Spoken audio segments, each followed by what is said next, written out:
This is Cinescussion. Hello, everyone. My name is Dillon Ryder. And I am Fortune Owens, also known as A Restless Mind.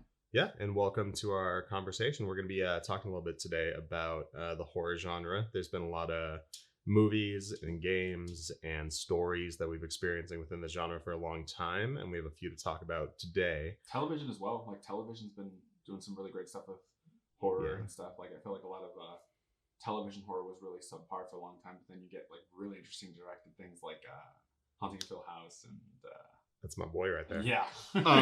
Yeah, apparently television is blowing up. I know every single person I know in my life has a different show they want me to watch, so I've heard about some pretty big things going on in TV. I can watch one at a time, I feel like. No, I feel you. There's so many new streaming services and channels and stuff that like it's actually impossible to keep up with all of them all. You basically just make a list and then you try to get through them all the time. Exactly. And then I'm the type of person where I don't necessarily want the thing I enjoy to end. So I watch the first 5 seasons of a 6-season show and then just kind of wait on that 6th season because I know I'm going to have to move on to something else and that feels stressful. I feel terrible about that. I did that with Dead Space 2. I was like near the end and I was like, I'll take a break. Yeah. And like 6 months later, I finished it and I was like, sad face. Horror games have been killing it lately. Oh, yeah. I just beat for the second time A Last of Us Part 2. Yes. Which unfortunately had the most disappointing conversation around the existence of a product that I've ever seen online. It was really wild to be on any forum around the launch of that game. I'm curious if the conversation around it has changed at all now that we're like a year later. I think everyone feels the need to kind of, not everyone, but certain people feel the need to push back against anything that they feel is pushing forward certain people's truths that aren't very typically heard in conversation or are starting to be more heard. But it's interesting. There are definitely valid criticisms, especially around the way the story is structured. Sure. Especially as a follow-up to another story. Mm-hmm. I think I admit I'm only like halfway through it, so I admit that I don't know everything, but I'm going to say this without spoilers. I'm going to speak very broadly. Okay. The first one has the first part, I guess, because it's an extension of a story, you know. The first one has such a broad macro story. I mean, as far as what's going on in the state of the world, it's like, all right, you're this guy and you have to get this little girl who is potentially the cure to the world for all mankind across the country. Like, that's a very big thing. It's also just a huge endeavor and a lot of just responsibility. Like, you feel like if you screw up in any way, like you might have doomed the entire world, right? Which is and then you have this big story, and then you get to the second one, and the macro story is actually very small. It's like, it seems like it's I have a revenge story that's very isolated with this one person, and that person has a revenge story with me, and we're going to go back and forth. But towards the state of what's going on in that world, it doesn't matter as much. It's not, you're not dealing with a cure for the world. You're dealing with character relationships. And see, for me, I don't have a problem with that because I like that essentially, if you think about it, it's a story that it's not event driven, it's character driven. Totally. It's basically just character driven. It's about characters that you grew to care about within the first game, what they experience, and from those experiences, how they decide to react to certain life-altering situations, I guess is the best way to put it. Totally. And most of the time, I will take character-driven over plot-driven because that's what I like to see. That's what I like to write. That's where a lot of my curiosity goes into decision-making. But how effective can that be as a follow-up to something that is so largely plot-driven? It's such a big shift. You know what I mean? I think ultimately it's going to come down to how much people can relate to the characters that you're following. Yeah. So I think most of the people, it seemed like overwhelmingly, the reviews and everything seemed kind of obvious that most people did relate to it. Yeah. But there are a certain subset of people that haters probably don't. No, I'm kidding. I'm not gonna disregard. That don't relate to that specific story very well and those interests and etc. And so it's probably not going to give them what they wanted because there's no event overall to pull it together that they can relate to. So I can understand that to some extent, but I would also argue then fine, but I personally feel like whether you care about that subject matter or not, the event of what triggers, I'll say, Yeah. The Last of Us 2, and what I've seen happen so far. I feel like anybody should be able to relate to that, regardless. So to Yeah. me personally, I would argue, is it like, are your own feelings on a specific subject intervening, or do you really just not like what's happening? Like for instance, I could also understand someone just loving certain characters and based on certain things that happen being very upset that something happened in general, right? Yeah.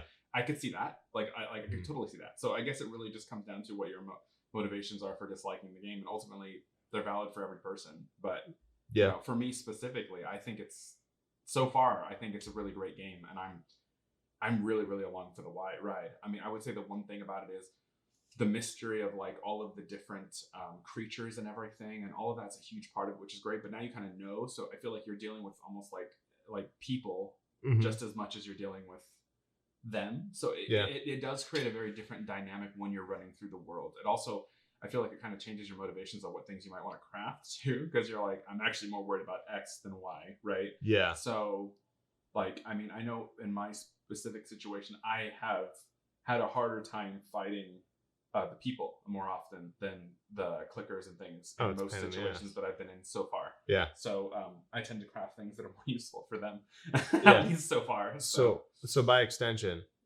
kind of using this as a catalyst to a larger conversation. Sure. I've heard the term elevated horror quite a lot in the genre. Things like Hereditary, Midsummer.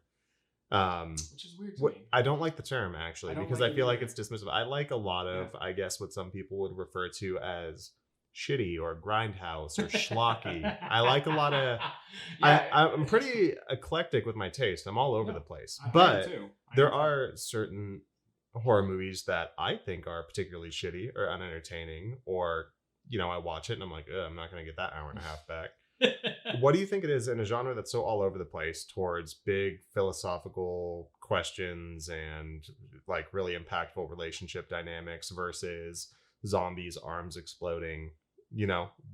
What do you think makes something worth watching in the genre? I think ultimately it is going to be dictated by the person, but I do want to go back for just a moment. I agree. I hate the term elevated horror. English is hard. I hate the word elevated horror, the term elevated horror, because it implies that horror is subpar by definition or something. And I don't like that. And I feel like it also perpetuates the same problem that we have with like the Oscars, where horrors and sci-fis typically are just completely overlooked. I mean, I feel like the only reason Blade Runner was nominated was because you can't deny that director and that cinematographer in the same film. Like if you do, people in the film industry itself will be frustrated, right? Yeah. Because it's so good. But there are a lot of great horrors, like Hereditary for one. I think that probably deserved a Best Director nom and a Best Actress nom for Toni Collette easily. Easily. But you almost are certain they won't be acknowledged because it's horror. And the same thing typically happens in sci-fi too.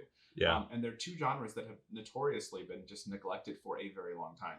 And I feel like when you say elevated horror, it means that you're perpetuating that same idea. And I don't like it, because there are some great horror films throughout history that deserved more than they got. And the only reason they didn't was essentially discrimination. So you think it's almost like you think it's almost interchangeable with like from a criticism standpoint, like worthy horror, like worthy of kind of conversation and a place in film history and all that stuff. Yeah, it's like, sure, there's crappier quality and better quality of everything, right? Yeah. So I mean, I think most people would probably say that The Exorcist was a fantastic film. It's excellently directed. It's fucking bomb. Yeah, it did everything from the special effects to the shot list to the lighting to the performances to the direction to the sound design. Everything is great. Like if you say that isn't great horror and it's like one of those top quality films, you're just full of crap, or maybe you just don't like horror movies. But I also feel like there is a notion where it's like, to some extent, it's almost like anything, where there are ideas that are kind of passed down with the way things are. So it's like, if you just feel like horror is a subpar genre, you're almost like taught that, right? Like through other people, but that doesn't mean it's true, So it happens. And I feel like it's changing over time. It happens with fantasy and literature. People are very dismissive of fantasy. Lord of the Rings changed that, right? Like suddenly was like, oh well, we can't deny this. Oh, they tried. They tried. They tried, but the box office said no. Exactly. It happens in movies. It happens in music. In the pop genre, that it's not kind of worthy of that level of praise just because it's simple beats or whatever the reasoning is. It happens everywhere. Like, I could be wrong, but for their time, I think both Alien and Aliens got a bit shafted too, if I remember correctly. I wouldn't be surprised about Alien, because even though it's like kind of a blockbuster horror movie, it's still very confined, and But I it's could a see masterpiece for what it is. Like, it's one of I think it's Oh, one of yeah. the best sci-fi horror films ever made. Like, it's so good. I would be surprised if Aliens got that treatment though. I don't think it did though. Like, I'll have to. Look Yeah, back, I think but I don't Aliens was probably. I would imagine because it's James Cameron. Yeah, you know it what was I mean. popular, but I mean, like at like the Oscars though. Like, did it? Oh Like, yeah, you know what I mean? Like, it was probably one of the biggest, like, most highly rated movies that year too. Like, yeah. I don't think either of them, like, at Oscars and award ceremonies, like, I feel like they might win like best prosthetics or like special effects or something, but they'll never get nominated for like best film or best screenplay. Like, think about how clever Right. Alien screenplay was on its own. Like, Big time. that's a terrifying idea. I mean, till this day, it is one of the most iconic Aliens ever. Not just because it was first. There were tons of Alien movies before that, but it's so unique. I mean, that universe has extended into The characters are. for sure. And then Ripley, one of the greatest like heroines of all time. Like, she's the most badass character ever. Like, till this day, I love Sigourney Weaver, and like I want her and everything. I know. When I found out she was an Avatar, I was like, excited. yes. Where's the next Avatar? Yeah, and she literally starts James by saying Cameron. like, "This is bullshit." They're like pissing on us without even having the decency to call it rain. And Yeah. I was like, "That's so like, yes." I was like, "Yes, I love her, man. Like, just great." You ever been mistaken for a man? Nope. Nope. Have you? Vasquez? Yeah, Like, Vasquez. seriously, bro. Vasquez was the most badass person in that movie. Then she even died like a G. Like, she literally was like, I'm sorry, 30 years later, this might be a spoiler, but Vasquez, like, like, she runs out of bullets, and like, she holds a grenade, she blows the thing up with her. She takes herself with it. Like, she's just awesome, bro. Like, but okay, so compare that to I'm trying to think of what would be like a lower grade horror movie that I love. A quote lower grade horror movie. Something like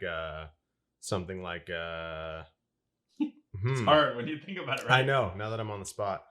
What about, you know what? I'll use So for horror. Yeah. There was a movie called Cry_Wolf. Got completely critically killed. I thought that was really interesting. And honestly, a little bit of spoilers here. It's not exactly the same thing, but it also borrows a little bit of the April Fool's Day kind of ending to it. But there's a twist on that that's really interesting. And it's one of those movies that I personally felt left you jaw drop, because it's like a moment where you're seeing the wheels turning. Someone's basically showing you that they won. Yeah. And then they walk away with the look on the person realizing everything that just happened, and it just cuts, if I remember correctly. Like, it was a fantastic, like, the way it's edited and stuff can be a little jarring at first. It uses some of the stutter frame rate stuff, which I hate. I'll be honest, I don't. Yeah. But I feel like when you find out why later, it kind of makes sense. And it's one of those films that I wouldn't say it's a masterpiece, but I thought it was actually pretty good. And it got like an F, but like when it came out, like, it was like critically planned. And me and my friend Sean, who he's a very analytical person too, we were like, I genuinely enjoyed that movie. Like, it was a really interesting idea, and it's a play on some things we've seen, but there's some twists in it that make it a whole different thing. Like, was Cry Wolf really cool. an Australian movie? No, I think you're thinking of Wolf Creek. Yeah, okay, that was more like the torture confused. porn kind of. Yeah. Like, and I don't mean that necessarily in a bad way. I know some people like it, but I mean, like, it was very just graphic, and yeah. It was.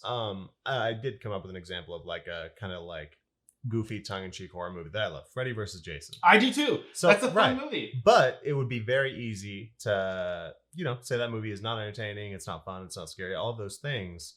But I don't think most people would argue that it wasn't entertaining or fun though. Like, that's like, you know what I mean? I've met plenty of people who are like, "You like that movie?" And I'm like, "Yeah." Well, like the title, it shows you how ridiculous it's supposed to be. It's not taking itself seriously. It's they have so much just fun within that film. Right? But that's my point, kind of going back to my question. What within a horror movie distinguishes something, even if no matter how campy or low budget or kind of out of left field the film is, or no matter how Oscar worthy or well written or well produced a film is, there's so much entertainment in the genre across the entire board. Agreed. Yeah, for sure. But I've seen plenty of, on the low budget side, I've seen plenty of low budget movies where I'm like, oh, that was great. It was really cool. It wasn't particularly well written, but it was fun. I enjoyed it. Yeah. I'm definitely going to watch it again sometimes. And I've seen very similar movies where I'm like, ugh.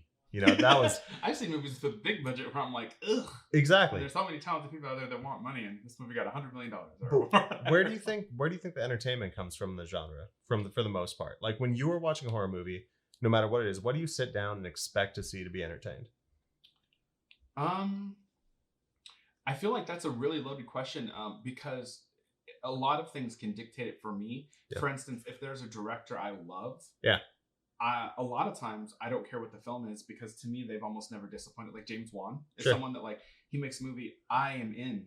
Yeah. I don't care who the actors are, who, you know, if they have a great actor and I look and they have a great cinematographer and writer, those are all awesome pluses. Yeah. But I just want to see what he does. So for those films, I'm going and expecting master directing. Like I'm expecting sequences that are extremely well thought of, something that, even though I'm typically not surprised or scared in horror movies, something that, like, I don't expect. Like in The Conjuring 2, just the use of light, to make it seem like someone is standing in the dark and then it's a picture, right? Yeah. Like that was so cool. Oh, Like yeah, it the was so, the nun yeah, scene. that was so cool. Awesome. And then when the shadow comes out and then walks behind the picture, and then you see hands come out, like, it's just brilliant. And like the way it's crafted, the shot list, you can tell he really thinks these things through. So I guess for me, all films are different. It really depends. Hereditary, for instance, I didn't know what to expect because I've never heard of the director. I've never heard of my thing for that one. If you want the truth, I'm a Gabriel Byrne fan. I like him in everything. There was also I think it was 3-season series on HBO called In Treatment, and I'm really into psychology. I love that entire sequence. I love Gabriel Byrne, and I love Toni Collette, and I've never seen her in a horror movie as far as I know. So, makes sense. So, yes, but I mean, where she's like the lead and she's not like she's like the lead in this, seemingly, you know. So her in the movie seemed interesting, but in all honesty, the first thing that caught my eye was, I love movie trailers. I like how interesting they are. Yeah. That trailer is a masterpiece in editing, and, and the use of the miniature house within the trailer, considering how it's used in the movie, the use of the miniature house so much throughout the trailer with some of the sequences that happened, it made me feel like the trailer made me feel like, if the movie's as interesting as the trailers, I'm going to be very entertained, because I feel like the sequences that I'm seeing from this trailer are interesting in and of themselves. Yeah. And it seems like there are so many sequences I'm seeing in this trailer that it seems like it's not just one section of the film. Yeah. So for me, I was very interested to see how that came together, just because it was a fascinating just ensemble of things for a horror film. And then I was incredibly surprised. The fact that was like his first time directing, I couldn't believe it. Like, I literally couldn't believe it. Yeah. For me, when it comes to really anything across the horror genre, I think the most important thing that will make or break kind of my entertainment, or me not wanting to check my phone, or kind of my mind to wander, I have to want the characters to succeed in whatever it is. Like, it always comes down to the characters for me. Like, awesome effects and blood and guts and cool hauntings and awesome set pieces are all important. But at the same time, if the characters aren't portrayed in a way where I want them to get out of that situation, or I want them to, find the book that's going to stop the curse, or whatever's going on, if that doesn't grip me, for probably not going to be entertained. And I feel like that's a lot of leniency, because I'm naturally super empathetic. So it's very easy for me to be like, oh, I don't want you to die. Like, like, you gave that person a candy bar. Like, I'm proud of you. Like, you're great. You saved a puppy, therefore I'm on your side. Yeah, exactly. An example of something that wasn't the best, but I really enjoyed it, was Army of the Dead, the new Zack Snyder movie. I like Zack Snyder. I don't know why. A lot of people do. I know a lot of people do, and I still always feel like I have to defend him. I don't know. I love some of his films. Like, I'll be honest, I liked 300, I liked Dawn of the Dead, and I liked Watchmen quite a bit. But I also go into a Zack Snyder movie expecting him to explore themes that he isn't the best at exploring for the most part. I think he has an idea of this, like, really deep meaning that he wants to get to the bottom to, and he usually doesn't kind of get there. But I always, that's how I feel. But I never leave a Zack Snyder movie like, oh, that was shit. You know what I mean? I tend to enjoy it. It's always entertaining. You can always trust that it's going to be pretty, like, for sure. Like, visually, for sure. All the time. But I was watching Army of the Dead, and even though the movie itself was kind of this, like, grindhouse fun time, like, the zombies are tribal, and they have some sort of a society, and they can communicate. It's this cool idea that's not often explored. But I'm watching Dave Bautista's character, who wants to make this money to make up for what he's done in his past, or whatever he's going through. And it's just exciting to see this big heist movie with an ensemble of characters deal with tribal zombie hordes and tigers and all of those things.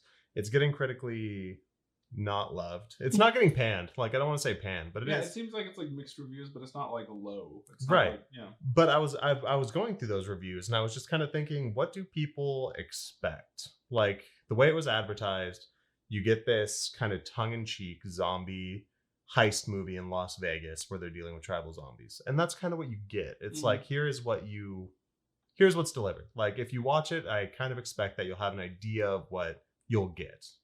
You know what I mean? I mean, ultimately, I feel like a big thing is you need to care about the characters.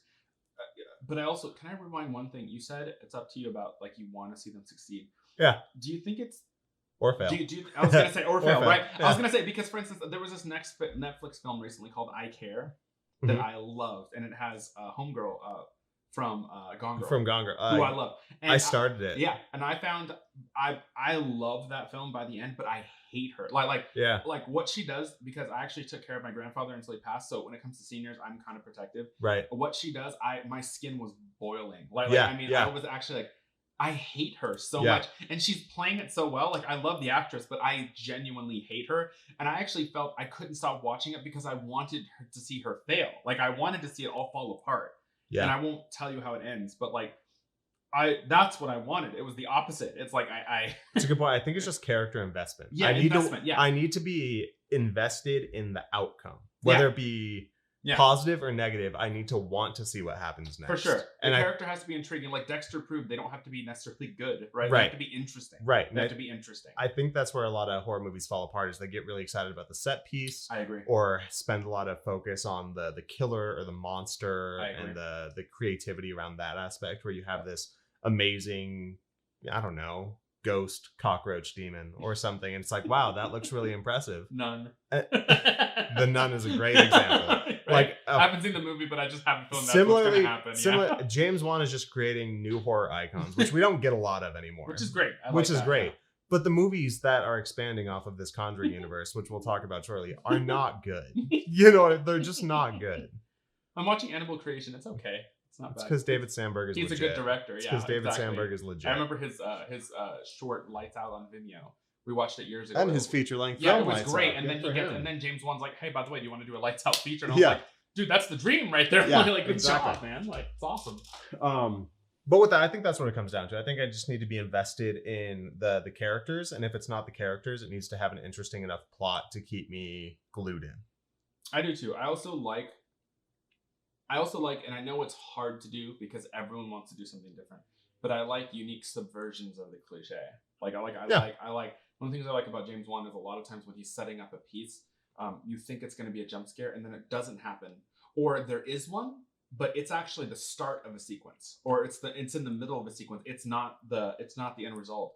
And a lot of these jump scares aren't forced. They're not like, because I feel like honest. Movies that just have jump scares, what pisses me off about it is you're actually being kind of a shit director in a way, because you're actually relying on audio to trigger the body to react to what it should just out of fear. It's not because the movie's scary. It's just because you got loud. It's a reflex. Yeah, response. It's a reflex. It's not actually scary. Like, if you want something to be scary, you have to create tension. You have to create eeriness, fear, just a general atmosphere of fear. And you have to let them sit in it. And like, when that happens, the person gets scared on their own, because they can start imagining endless scenarios and they don't know what's going to happen. And it's not because you scared them with a loud bang. It's because you've set up an atmosphere and a theme and a tone throughout this film that as it continues, and hopefully you care about the characters. Now you're worried about those characters now walking into this atmosphere because you know it's now getting dangerous, right? Like, and that's everything, you know, it's really important to do that. And if you just care about sequences, then you have really cool sequences in the middle of something else that ultimately you don't care at all about. Right? Yeah, it's that kind of winding of the cord and waiting for it to snap and waiting for it to snap. And too many people snap too many chords for no reason 100%. Throughout their films. But the ones that just kind of keep winding, and you know that jump scare is coming and it's going to come right around the corner, and then the scene keeps going and it's going to be right around the next corner. And then it's been 15, 20 minutes and you're like, this entire movie feels like I'm white knuckling my chair. You know? Exactly. And I feel like I totally understand introducing a certain amount of characters into a movie, especially a horror movie, because you want some death scenes or whatever. That's fine. But that doesn't mean you don't take the time to develop each of those characters so when they die, we give a damn. Like, you know what I mean? Like or have them connect to the story in some way where we actually care about these people, you know? Like the opening murder in a lot of things is the hardest, right? Because you don't have a lot of time. That's why I think Scream set that up beautifully, because essentially it starts off with this seeming phone call conversation that's almost like a weird situation, but guy's kind of hitting on her and it's kind of cute, and you just kind of get to know that she's just kind of cute and sweet, and she's just at home for the night watching a movie, so you at least get to know her a little bit before this incident happens, and then you watch it descend into chaos, and then the beautifully horrific irony of, you know, him being there, and then the parents getting home and she's right there. There's like so much dramatic just poetry going on there that it's just a fantastic opening. But if you notice, it just didn't get immediately to, you know, someone being drunk and going to their car and getting sliced up or whatever. It's like, it just starts with a girl making popcorn, wants to send out horror movies, waiting for a boyfriend. You know, like, it's just something we can all relate to, you know, like, and you get to know that person a little bit through the conversation, which ultimately ends up being nefarious, but you don't know that in the beginning. I mean, you kind of think something's going on, but for her, you just get to see the person, how much she loves horror. And, you know, as an audience member there who's watching a horror movie, you love horror too. So you relate, right? Yep. And then you also know, if you're a film fan, you know it's directed by Wes Craven. And then there's like a joke where she's like, the first 9 months shoot was great, but the rest sucked. He's like, I know. Yeah. It's like there's all these and little actually, the third one was fun. It's phenomenal. It's not scary, but it's fun. That's true. I think it's a good fun Freddy movie. Yes, yeah, I agree. And I loved Wes Craven's quite a bit. One of my favorite horror intros, and I'm actually thinking kind of more modern horror movies, because I think it's too easy to bring this up and go back to all the things that started these trends. For sure. You know, we know all the greats. You're right. Because it's hard to do it now, right? It's hard to do it. And I actually think of this movie in a lot of ways. I think of Mad Max Fury Road, where everything is so up to 11 and it's just engaging your senses the entire time. I love that. It's movie, the remake of The Evil Dead. It's just I like that movie. That movie is so loud and It over the top and aggressive. The 24/7. sound design is loud too, which I like. Yep, and the intro scene where it goes into the basement and the young woman is tied up against the post, 100%. And the father looks like he's gonna kind of present this exorcism with these kind of like Hills Have Eyes looking kind of like underground hillbillies, and you're like, this is a murder. Yeah. And it turns into this big explosion of demonic possession and screaming, and all of a sudden it goes through and the father blows the demon's head off, and then it goes into the title card, and the title card is screaming at the same time, and you're awesome. Like, what did I sign up for, man? Like this is just going. Yeah, it's like setting, and what I like, it's an opening that is 100% letting you know what you're getting into. Yeah, like which is great. I also, honestly, I feel like it's not talked about a lot, but I also love that, like, I love the color grade of that film. It's beautiful. I feel like every film now, like, especially if it's horror or something, it's like, oh, it's horror, so it needs to be like desaturated. No, it doesn't. No, it does not. Like, it can have unless color. it's a Silent Hill movie, right? Like, unless it effectively makes sense. I liked the first Silent Hill film. I do too. Actually enjoyed it. I really enjoyed it and too. I admit that I have not played the games though, so I've seen enough content about them that I know some things. Like, I knew who Pyramid Head was. I know about the kind of blending between dimensions. I knew about the school. Yeah, but I haven't played the games. It's something I would love to do on stream at some point, and I plan to. But it holds up. I enjoyed the movie, the first movie. I refused to watch the second one. I saw the trailer and I was like, no. Yeah, you shouldn't. It's a 3D. No. But the Silent Hill games, even the gameplay feels incredibly dated, but the survival horror exploration and puzzle solving and the way the story is delivered, especially for Silent Hill 2 and 3, 2 being kind of the gold standard. A lot of people tell me Silent Hill 2 is one of their favorites. It's still worth playing today. Like, it's awesome. It's really awesome. I was playing through a lot of the Resident Evil games over the last year. And I've played one remake, which is just the fucking best, dude. It's so good. Resident Evil 2? Well, the Resident Evil 1 remake. Oh yeah, the Resident Evil 1 remake was great. Yeah, I played it when they re-released it on the PlayStation 3. But I played through 1 remake, 2 remake. I played through the modern one. So the remakes 1 through 3, 4, 5. I'm in the middle of playing 6. I know that's where everything kind of went left field, but I still want to see what happens. And then I've beaten 7 and Village. Yes. And I was like, maybe I should go play the original Resident Evil 1 and 2. And I look back at it and I'm like, I don't know if I would enjoy it. I feel like the remakes in so many ways do what those games intended to do better than... I think 2 still holds up. You think 2 still holds up? Yes, in my opinion. 1... Yeah. I won't lie, graphically and stuff. It's really clunky. And the remake, from a gameplay standpoint, is like a 1-to-1 remake. Yeah, it is. It's just like I would rather play the remake of 1. They did such a good job on it. I still feel like 2 holds up. The 2 remaster is fantastic. It's my favorite. But I still feel like the 2 holds up quite a bit. I did play it like a couple years ago. 2 still holds up in my opinion. 1 is rough. It's a bit rough to me. Like, Yeah, it looks rough. Just being honest. So we've been back to theaters. Yes, we have. It's been about 15 months. It is. I sat in a dark room and ate some popcorn and watched a movie. Had my second vaccine, so I still wore my mask because I'm high risk, and yeah. Oh, you believe in all that stuff, huh? I do believe that the virus is real. Interesting. No, I'm kidding. I'm also very multi-vaccinated and I was going to say I picked the wrong person to do this podcast. All right, everybody calm down. I've gone through a mental health crisis too. We've all gone through a mental health crisis. And I say that as a joke, but it's a joke as a cry for help, trust me. We're doomed. But we went with our fancy new vaccinations, and we went and we saw A Quiet Place Part 2. Yes, in a movie theater. Yeah, and it was great. It was at a movie theater. It also serves food and drink too, so it was awesome. It was. I didn't realize how, like, I knew how much I missed it, but I didn't realize how much until I was there. Like, Absolutely. Even getting up to go use the restroom, I was randomly giddy about it. I was like, oh, I'm at the movie theater restroom, and there's movie posters all over the place. Like, I missed this so much. I think the part that hit for me where I started to kind of feel butterflies in my chest was the beginning of the trailers. Not even when the trailer started, but the big green parental guidance banner. I agree. I was like, oh my God. It's like, man, this is real. Yeah, it's true. It's the best escape. It really is. I'm super simple. I've always been a fan of like grabbing dinner in a movie, or preferably seeing a movie first and then grabbing dinner, because then while you're eating, like, you guys can talk about the movie. Right. But in this case, it's a place that serves food while you're eating, so it's even better. Right. We're still talking horror. We saw A Quiet Place Part 2. Part 2, yes. What did you think? I really enjoyed it because, as I had mentioned with you before, when it came to Quiet Place 1, I was really enjoying it. I could not believe that this was his first time directing John Krasinski. Yeah. It's fantastically directed. I love the choice of lenses. I love the color grade. I love the shot list. The sound design is magnificent. It's just really good. The only issue I had with the first film was essentially that I really enjoyed it, and then I felt in the last act there were just certain contrivances that happened for the sake of the script, for dramatic effect, etc. And it kind of took me out of the movie, unfortunately. I felt like his death was kind of pointless because like it was for dramatic effect, but ultimately in that moment they're still stuck in the car, if I remember right, or something like that. So like, it just seemed like in that moment there were better choices that if you die there you might save them in that instant, but you don't guarantee they stay alive after. I don't know. To me it just seemed like it was for dramatic effect. The other issue I had was the sequence when she wakes up and it's red lighting and the monster's underneath the floor in the basement with her. I thought it was a great sequence.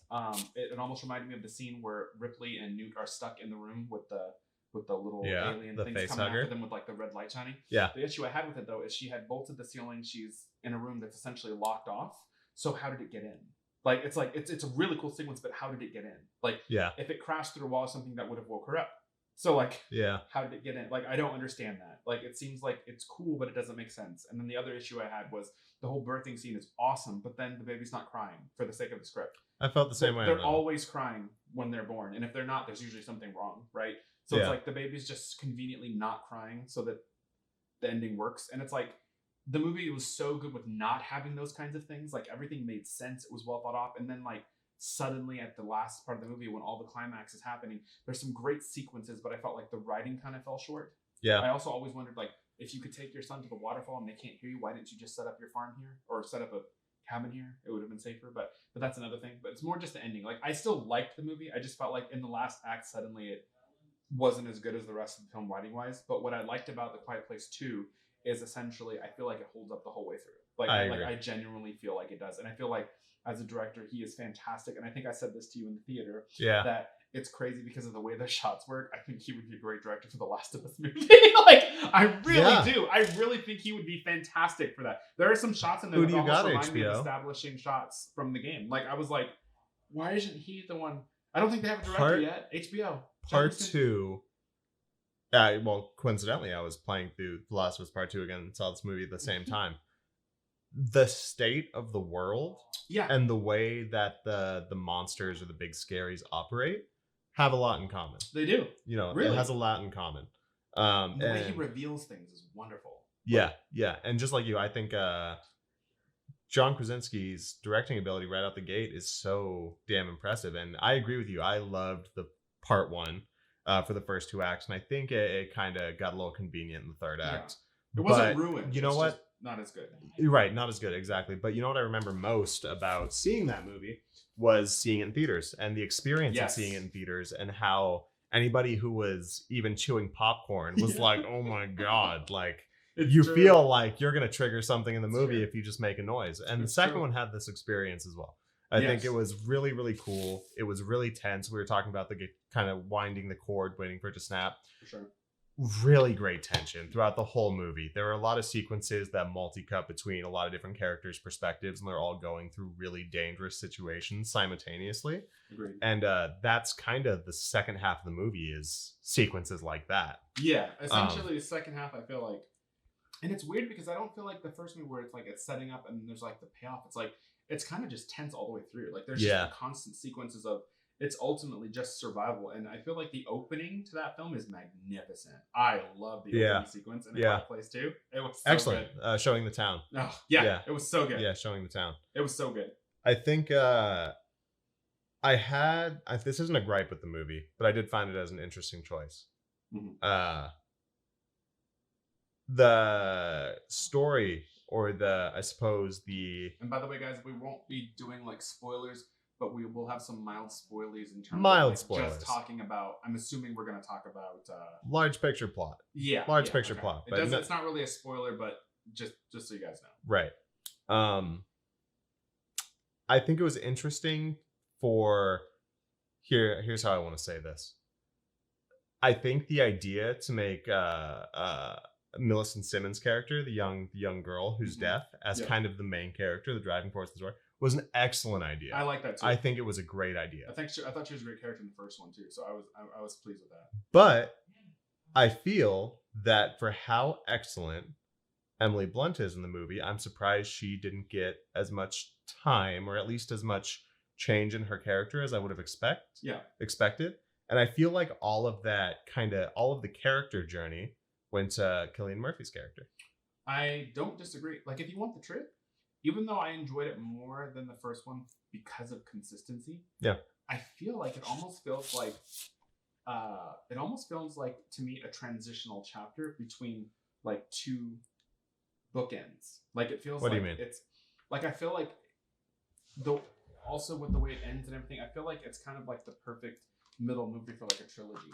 Like that's just my opinion, but absolutely, like it feels like a transitional chapter where everything that happened in this film, there's some character growth and development, but it's ultimately it's essentially a series of incidents that require immediate reactions and thinking of a way to survive. Like rather than like the first one, essentially they have a life and it gets disturbed and it kind of goes up in flames, right? Yep. This one is essentially a transition to a different space, or just trying to survive while they figure out what they're going to do. That's like this entire film, if you really think about it.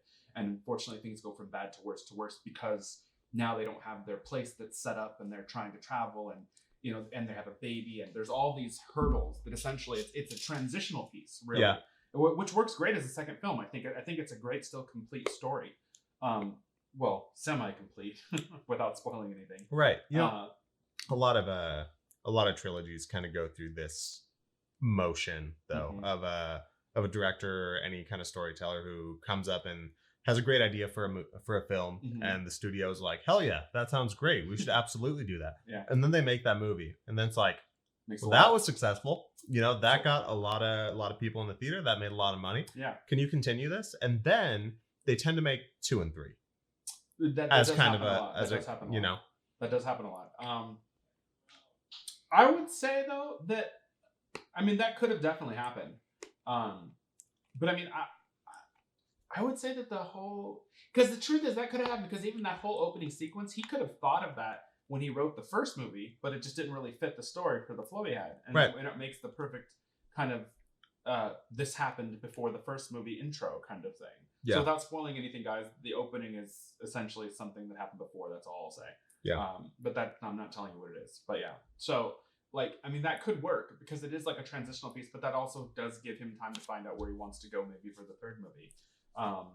But what I felt about that was great about it is, even if that's the case, I felt like he made it work well. I also have to give him huge props, because I imagine a huge part of it is being a good director.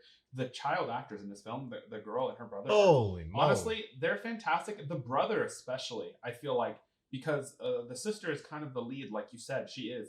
But the brother, the scenes that he has, he kind of steals them. Like he also like, gets kind of the character. Yeah. He actually is the one that's going through a lot of change. Yeah, you know, and that's why, without spoiling anything, I do find, I'll just say by the end of the movie, I found what's interesting, which characters had development. Exactly. I found that interesting. That's what I found interesting. That's why I kind of don't mind what happened with Emily, because she's still a character. She's still very important considering the crux of things that happen. But ultimately, it almost seems like the whole family is getting their character development throughout these films. Like you know what I mean? In one way or another. Yeah. And I almost feel like what happened in this film makes sense for development, especially in the world that these kids are going to have to grow up in, and this family is going to have to grow up in, and Cillian Murphy's going to have to grow up in.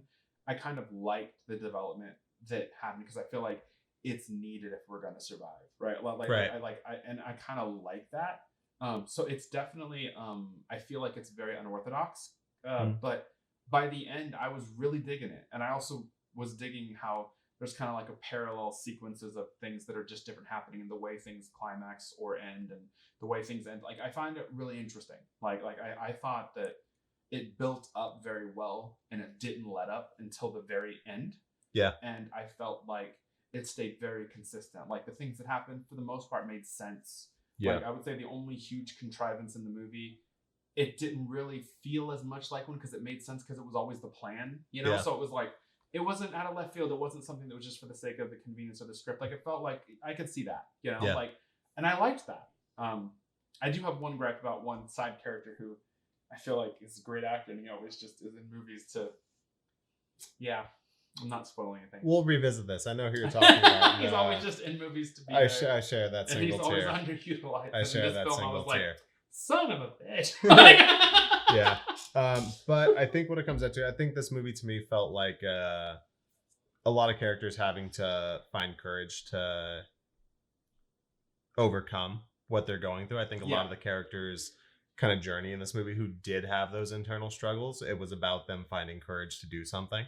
I agree. I think the rest of the stuff was all external and super exciting and fun, and the monsters are really cool, and it's really intense, and you don't want to make a sound, and it's. And I will say that I want more. Me too. And it does follow the rules of sequels, where for those of you that like, you know, the rule of the sequel is, okay, now that we've seen the monsters, you typically want to see more of them. Yeah, you see more of them. So just so you know, like you're never gonna be bored. It's gonna be really fun from start to finish, and some of the reveals and the shots are just really great. Like it's beautiful. He really has a way. Also, I also thought was interesting when he decides to go into the perspective of the girl who's deaf.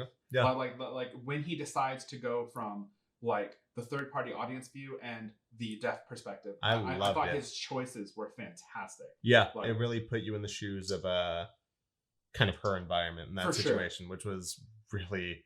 It was thrilling. It was so cool. The entire movie was thrilling. It was. I can't wait to see whatever John Krasinski does next. I imagine it would be Last of Us, Quiet Place Part 3 probably. And that's something we were talking about, because I had said I think he'd be great for The Last of Us, and you had said there are so many similarities in certain situations. Do you feel like maybe he wouldn't want to feel like he was repeating things? I think it would feel a bit redundant. Argument. I think it would feel a bit redundant. HBO is putting together a series, which I'm really excited about. Is it a series or a movie? It's a series. I literally thought it was a movie this whole time. It's a series. They've cast, I think, 4 characters. No, I don't know if they've announced writers or directors yet, but I think a lot of the things that he goes through in this Quiet Place series are a lot of things the characters go through in the video game. The last, Sure. Yeah. So, I mean, yes, visually it would be awesome, but I kind of want to see someone else's take on it. Yeah, I could see that. Yeah, I was just thinking of like the visual comparison and everything. It was almost like perfect. Like if you want a show that looks like the game but still is wonderfully cinematic and well told, I feel like he would be a great choice in all honesty. I think so too. But I can understand wanting a different lens, maybe like to do something different with it. I think so too. What else have we seen? So we didn't see this in theaters, but we both sat on our couches at home and shout outs to HBO for this release schedule for all these new films. I'm not upset about this at all. I'm not upset about it at all. What is it, like every 2 weeks or something? I get my popcorn and I turn on my TV and my cat curls up next to me and I'm like, here we go. Yeah. As Fortune knows, this is my favorite title of any movie to come out this year. The Conjuring, The Devil Made Me Do It. Not The Conjuring 3. The Conjuring, The Devil Made Me Do It. Yeah. Interesting title choice.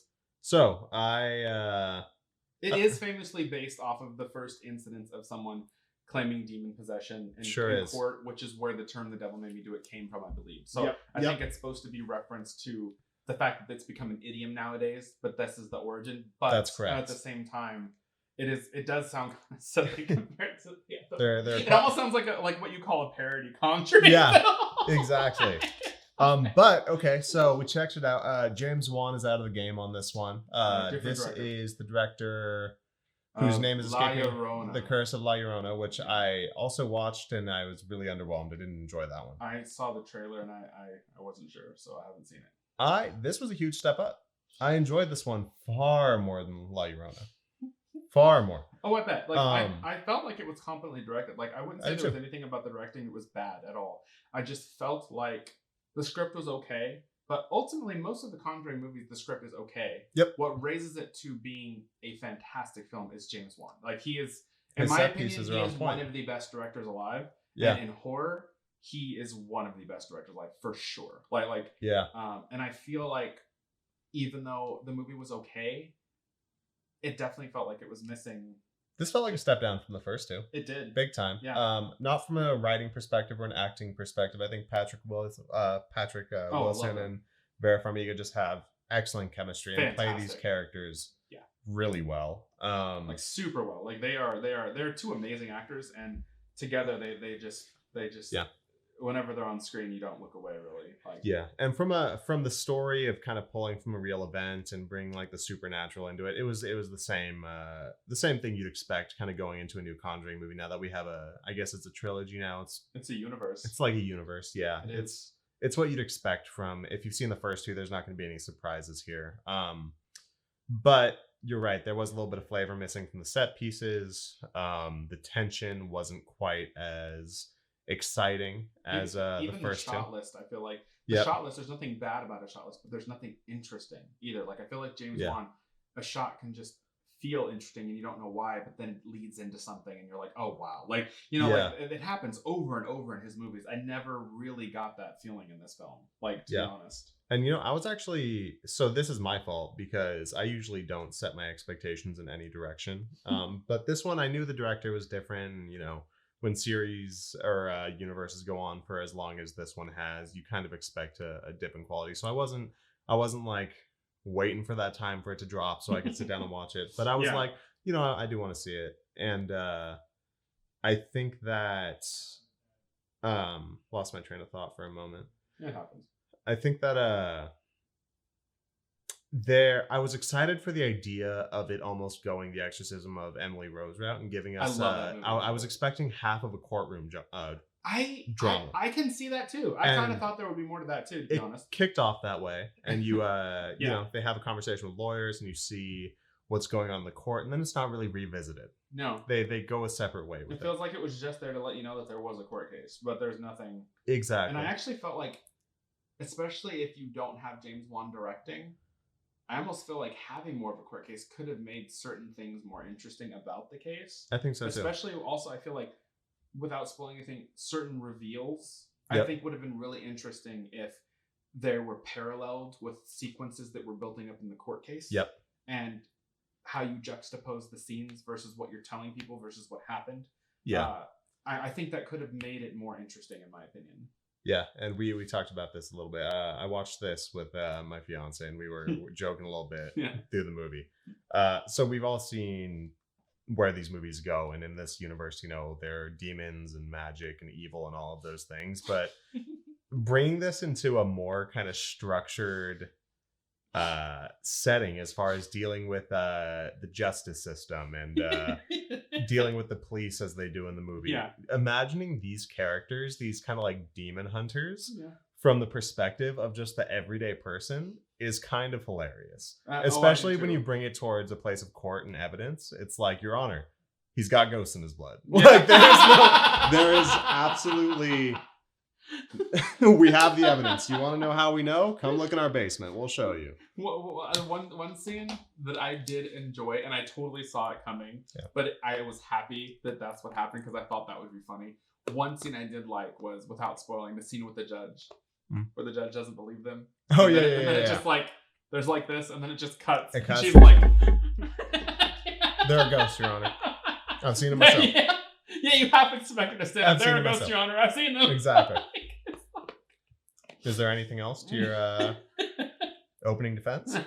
No, Your Honor. You should see their basement. Exactly.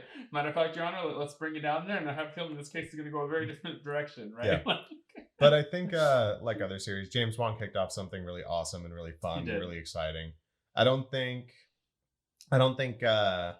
this one specifically brings anything new to the series or anything new to the genre. And it was just less interesting just because it wasn't as tense. It wasn't as interestingly directed. And frankly, what it does is it's like the next Conjuring, I'm sure I'll get to it, but if it's not directed by James Wan, I'm not going to be like super excited to see it when it first comes out. Yeah. Because ultimately, I love James Wan, and he always delivers. And for those of you that don't know, James Wan has expanded to a few things lately because he wanted to test his chops, I'm assuming, and direct different things. He directed Fast and the Furious 7. He directed Aquaman, which grossed $1.2 billion, and in my opinion is way better than an Aquaman movie has any right to be. He's doing Fast 9 too. It was a beautifully shot film, Aquaman was. Is he directing Fast 9? I'm 90% sure. No, it's Justin Lin. They got Justin Lin back. Did they bring Justin Lin back? Justin Lin back for thank you for correcting me. Yeah, I'm pretty sure they got him back because that was one of the big excitements, because after 8, the guy that brought Fast and the Furious back was Justin Lin, and I think they brought him back for 9, if I remember correctly. I think you are correct. But James Wan is also directing another film right now. I forgot the name of it, but I saw it on IMDb. He has a film that's a horror film that sounds like it's in development right now. Oh, really? And I think it's being shot, but it just says a screenplay by James Wan, so he's not even revealing anything about what it's about. Okay, it's on IMDb, so I'm really excited. Yeah. So what? Outside of this James Wan horror movie, what are you excited for that's coming out? Even though I don't know how it's going to be, I'm excited for the new Scream because I'm a huge fan. Scream 1 and 2 specifically are fantastic. 3 was okay because it was written by someone else, and then 4 was okay because it was written by Kevin Williamson again, but then the rewrites were done by the same person who did 3. So I have some kind of issues with that. But Scream 4 has some brilliant moments, and it has some okay moments. I don't think it's ever bad. Scream 1 and 2, I think, are fantastic. And unfortunately, one of my goals in life, I always wanted to meet Wes Craven, and he passed away, unfortunately. And so it's the first time they're actually doing a Scream film that is not directed by Wes Craven. And it is a sequel because Neve Campbell and Courtney Cox were brought back. I have no idea if they're in the main story or Flash or whatever, but they're in it. So I think it is a sequel. But it is being directed, and I believe written by the same director who did Ready or Not, which I actually I loved Ready or Not. Yeah, I actually found it enjoyable. I thought it was a blast. Yeah, so I'm actually wondering. Like, I didn't think it was amazing, but it was really enjoyable, and the trailer made me want to see it, and I was like, yeah, that was fun. It was just a fun movie, and so I'm hoping it's good because I feel like he might be a decent choice because I feel like he probably could do horror, but he also can do some of that kind of unconventional comedy from time to time. Yeah. So I'm interested to see. For the first time ever, we're going to get a Scream film that probably has a little bit of a different feel, but hopefully it's handled with love. So I'm really hoping so. I won't talk about the Scream MTV series because as far as I'm concerned, it doesn't exist. Non-canon. No, it's just no. Yeah. But yeah, like so I'm excited about it just because I'm a huge Scream fan. Like, honestly, the opening scene in Scream 1 is what made me want to go to film school when I was like 14. So like, I am a fan. I admit that. Even if it's okay, I'll probably be happy as long as it's not bad. Admittedly, I think the first 2 are actually quite great. After that, 3 is kind of meh. 4 is okay. Yeah. So that I'm looking forward to. The new James Wan film that's undisclosed. Of course, I'm looking forward to. I think it's called Malignant. I think you might be right. I think it's called Malignant. I don't know much more about it, but I remember him being attached to a project called Malignant. You might be right. I'm a huge James Wan fan. And ultimately, I like a lot of stuff. So, I mean, I'm interested in quite a few things. I guess recently, just because of quarantine, though, I used to be super, super up on everything that's coming out. And I feel like during quarantine, I've just been kind of in like a weird, like kind of haze sometimes. Like it just happens to me. I don't know why. But the world is moving so fast and we're stuck watching it out of windows. Yeah. And I feel like I check things so much because I'm working from home and there's not as much else to do. So I start like not wanting to check the same stuff over and over again. So now I'm kind of behind. Totally. So I actually don't know everything that's coming out, and I can usually tell you what's coming out for like the next year or so. I'm the same way. Yeah. I got a couple movies on my radar. Edgar Wright is coming out with a time travel themed horror movie. Edgar Wright doesn't fail either. He's fantastic. He doesn't fail. He's phenomenal. Anything he signed on to, I'm on board with it. It's called Last Night in Soho. I saw the trailer. You told me to check it out. I did watch it. It looked awesome. Yeah. And actually, the crazy thing is, You told me to watch the trailer. Yep. 10 minutes later, my brother comes in and goes, "You need to watch. You got to the see trailer." this. Exactly. He was like, "It's Edgar Wright," and I was like, "Dillon literally just told me about this." Yeah, I remember. I happened to be on YouTube like 10 minutes after they uploaded it. The production company. I was like, oh. But I mean, the shot list looks awesome. Of course, it's like Anya Taylor-Joy looks like she's playing a villain, which is just awesome. Yeah. And overall, I don't really know what to expect, and that's kind of exciting to me. It looks like it's going to be some sort of girl goes back in time, and some sort of a creature back in time starts to possess her current self. I don't know. Or something, yeah, from the trailer. Something I like couldn't that. even tell what completely was going on either, which is great. Yeah. I'm fine with that. But I'm curious if he's going to keep his same kind of musical editing style. I love it in Baby Driver. It's something and Scott Pilgrim. Yeah, Scott Pilgrim too, yeah. I think with Baby Driver, though, he took it to another level. He did. I love that movie so much. The movie's excellent. It's so good. I will say also, as far as movies that are coming out, it's not a horror movie, but whatever it is, Quentin Tarantino's 10th and, according to him, 10th and final, do you have the inside scoop? What's going on there? I don't. Whatever it is, I'm excited. I hope, like you, that it's Kill Bill Volume 3, because Kill Bill, I do. Volume 1 and 2 is actually, I consider it one movie, and it's probably my number one favorite film of all time. Yeah. So if it was Volume 3, and if it was about like Vivica A. Fox's daughter growing up and coming after her, that could be a really cool final one. So yeah, I don't know. It would be really interesting though. Yeah, I'm curious what he chooses to end on. From the way he talks about his filmography and the way he kind of views his contribution to film, from what I've heard him talk about, Once Upon a Time in Hollywood felt like a final movie to me. It felt a lot like kind of a career ending. This is kind of what I had to say. Yeah, it's almost like I loved Hollywood. This is why I loved Hollywood. It's an ode to old Hollywood. Exactly, and it was an ending. But he said he wants to do 10, and now it's only his ninth movie. So I think it's going to feel like some sort of an epilogue to his catalog a little bit. Which, if you think about it, Kill Bill Volume 3 would make sense for that, right? Because it's the final version of something that was already started, right? Yep. So. And it's the only thing he's ever done a sequel to. Well, it's not even a sequel though. Even he admitted it's one movie broken into two parts. That's why it's Volume 1 and 2. So if anything, it's the third part of a full movie, right? Exactly. It would be awesome. Whatever he does will be great, I'm sure. Of course, yeah. But whatever that is, I'm excited. So he has a carte blanche to do whatever he wants in the studios to say, you have a script, here's the money. For sure. It's because they're entertaining and they get people to watch them. The only other thing, at least in horror, that I'm really looking forward to is I just saw a trailer for a Neil Blomkamp's new movie. You said this. I don't know this. I have to see the trailer. It's called Demonic. It looks like some sort of futuristic possession through technology. It's almost like they have this sort of Matrix environment, and it's almost maybe a Ghost in the Machine type situation. That's cool. It looks pretty cool. I love Neil Blomkamp. So. I consider District 9 a surprise masterpiece. It is a masterpiece. Was phenomenal. 100%. I thought Elysium was fun. I thought Chappie was not so great, so I feel like he has. Yeah, I thought Elysium had some good ideas. Overall, it was okay. Yeah. But I love District 9. Chappie, I still need to see, but like I said before this, I think I told you, it looked like almost like a darker, more like violent, actiony version of like Short Circuit, which I loved growing up as a child. That's kind of what it was. But I still haven't seen it. Yeah. I actually forgot about it until you just said this. I still do want to see it though, so I need to check that out. I wish, since his last two movie, he was apparently signed on to do some sort of follow-up in the Alien genre, probably before Ridley Scott came back to make Prometheus and Covenant. But for anyone who's interested, there's some really amazing concept art from his film ideas that you can find online. It's really interesting. It's really cool. I'll show them to you. Because like ultimately, aside from characters being stupid for the sake of the script, I still did enjoy Prometheus, the first one. Yeah. I was not a huge fan of Alien Covenant, admittedly. I enjoyed both of them. I think it has stupid characters, but I still think it's so cool. Alien Covenant took stupid characters to a whole new level. And then I also just felt like the pre-Alien version that was running around killing people, it looked so CG that it took me out of the film. It did look. There's especially one scene where she like opens the door or whatever, and it's just standing there, and it like pans up and then just like bites into her head or something. It looked like a cartoon. I just couldn't. I don't know. I think and I also felt like the overall like idea of how it was all created. It's kind of cool, but it's like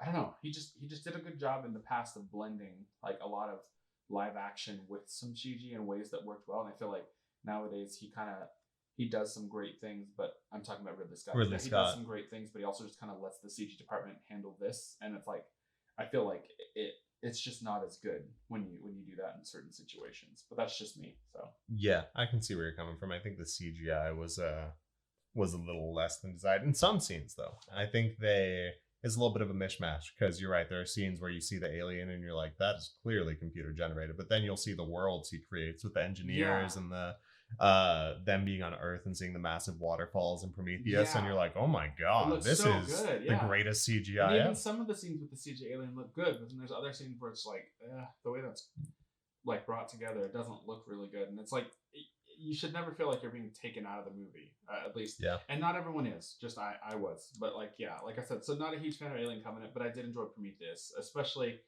I had expectations the first time I saw it. So the first time I saw it, I was kind of disappointed. Yeah. And then when I went back without those expectations and watched it for what it was, I was like, I actually still thought it was a pretty good movie. Like I'd give it like a B. I liked it. I did like it. Going back to an earlier topic, Zack Snyder has the same issue. He loves green screen, and for some films it works really well, like 300. And then other films where he has a more realistic tone, you'll just see things that take you out of it. And you're like, why did you do that? Like I said, 300, The Watchmen, and Dawn of the Dead I thought were great. Yep. In his films, I feel like the other issue is, to me, he goes with a really stylized version of 3D animation that almost looks like it was done by like Blur Studios, which I love. They're my favorite. But it doesn't really match the real footage most of the time. So it's because he likes the stylized version. And it's really pretty, but because it doesn't match the footage, it's pretty, but it doesn't look real. And over and over, I'm kind of taken out of the movie. Like it just happens to me all the time. It's like, it's really cool, but it's just really CG. And that happens a lot with him. And it's one of those things for me where it is hard for me. And then the other issue is I just feel like he's really good at visual storytelling, but he's not always a very good writer. So I feel like there's sections where he should comb through the script and alter things, and he's not good at that.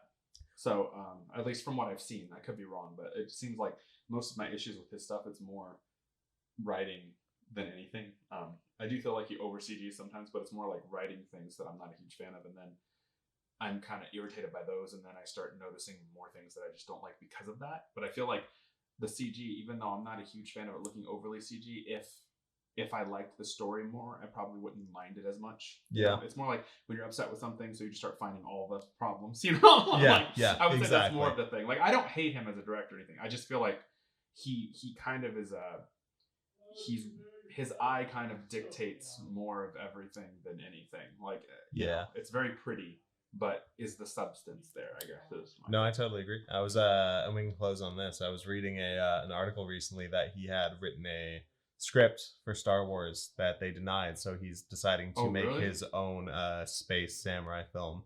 And I'm like, fine, you don't like it? I'll make my own Star Wars with inappropriate music cues and overblown themes. And I'm gonna do that. And I'm gonna do the slide transitions and circle transitions. Do you know how many montages I'm gonna put in that bitch? Oh no! Try to tell me no. It's gonna be bookended. Yeah, exactly.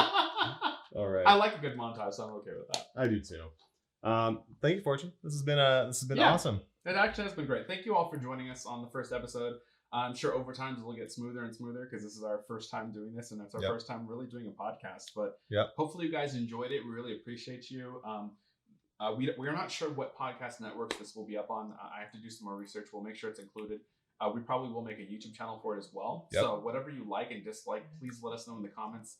If there are movies you'd like to see us watch and discuss, that would also be cool. Because, I mean, we're going to have different things we're talking about. We have no problem fitting in things that maybe you guys want us to talk about as well. So just let us know. And as we build this structure, we may go by a theme during every podcast. We may go by a genre every podcast. But any feedback on what is entertaining to you all is always appreciated, or anything that doesn't work. Yeah, exactly. Because ultimately, it's about you guys. And I mean, hell no, it's about me. It's about me. well, maybe Dillon feels differently, but but thank you guys. Love you guys, and have a good one. Okay, until next time. Thank you all.